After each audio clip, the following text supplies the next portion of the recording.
Hello hi friends, I am Lima. Welcome back to my new blog. So आपण मैंने समस्ते केमिति अछंती, आशा करछि आपण मैंने समस्ते भलरे थिबे, खुशी रे थिबे। एमिति सब बेले खुशी रे थांतु और हसी थांतु।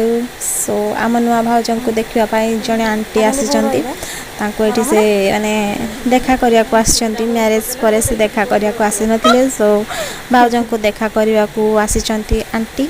आम कॉलोनी रे ही आम पाख माने क्वार्टर आंटी आसी देखा करने। तापर आम एठी टिफिन करूँ माने ब्रेकफास्ट करूँ, सॉरी ब्रेकफास्ट करूँ। आठी सब किसी अणाई चले किसी भी खायापाई मन ना, कहीं सब तेल जिनस ऑयली फूड किसी भी खायापाई इच्छा ना। सो चलते कौन टे खाईदे, कहीं यहाँ पर बहुत सारा काम अच्छी, सब काम पुणी देखा पड़ो।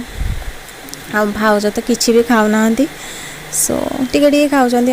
नुआ घर तांको भल लगुन, तो ये समस्ते कम लगी पड़ते, जी जहाँ कम सब अच्छा। ये मु ऋतु बुलूलु जस्ट आउ एंजॉय करूँ, कहीं आम पे किसी भी कम ना, से आम बसिक एपट सेपट हो।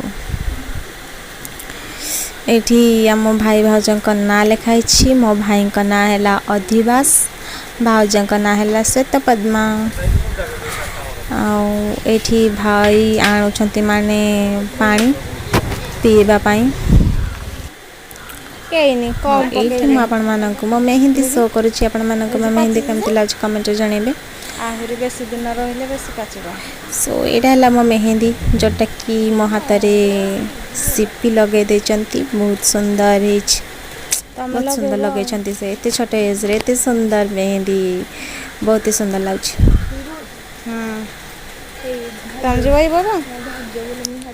सो ये मेहंदी मोर आउ ए मेहंदी है आम ऋतुंकर, बहुत सुंदर है मेहंदी भी। चलतु देखा ये आम टिटू भाई मेहंदी। तमर कौन पाचलानी केते नाम लिखी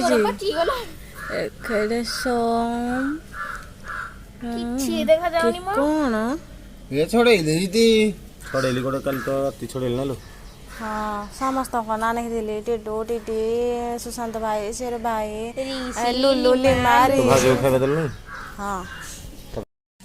सो ये मो भाई हाथ में जहाँ भी मेहंदी लगे हाथ में किसी भी पाचिनी, पूरा आम फैमिली समस्त ना लिखिदे, बट किसी भी पाचिनी। सो एबे आमे जेते भी गेस्ट थिले आम घरे समस्ते आम एका सह टिके मार्केट जाइथिलु, टिके गुपचुप खाइला, टिके जस्ट कौन मार्केटिंग थिला से सब सारिकी चलते घर को जीवा। सो आज ब्लॉग आपण मानकु केमती लागिला आपण माने मते कमेंट जणे। वीडियो भल लागले like share and subscribe my channel. Thanks for watching, tata bye bye.